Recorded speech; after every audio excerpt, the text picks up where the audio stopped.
এই মুহূর্তে আপনাদের দেখাচ্ছি পশ্চিম বর্ধমানের রানীগঞ্জের ছবি। সেখানে তৃণমূল কর্মীদের লাঠির আঘাতে মাথা ফাটে বিজেপি নেতা নিত্যরূপ মণ্ডলের। তাকে গুরুতর আহত অবস্থায় ভর্তি করা হলো হাসপাতালে।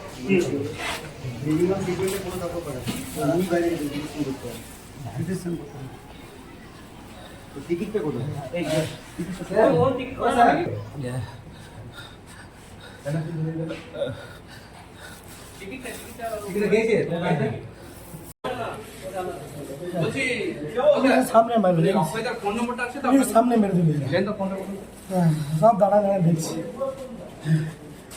কি হয়েছিল কি আমাদের বাস্তবে শান্তিপূর্ণ মিছিল ছিল। পুলিশ সামনে ওরা লাঠি ফাটি নিয়ে জড়া হলো। পুলিশ দাঁড়ায় না দেখছি আমাদেরকে পুলিশ তোমরা নিয়ে চলে যাও।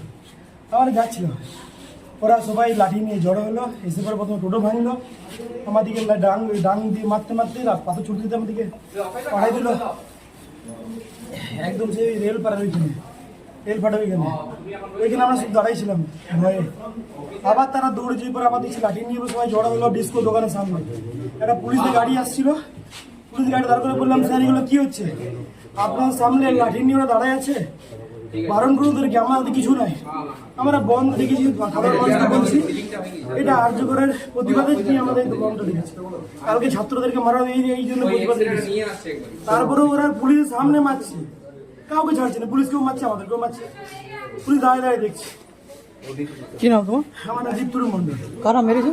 তৃণমূলের দুষ্কৃতী বাহিনী, সব গুন্ডা বাহিনী। দেবুম মাস্টার ছিল একজনকে দেখি, দেবুম মাস্টার, ও ওদেরকে নেতৃত্ব ছিল। ওই দেবুম মাস্টার ও সবাইকে বলছে মার মার, ওদেরকে মার।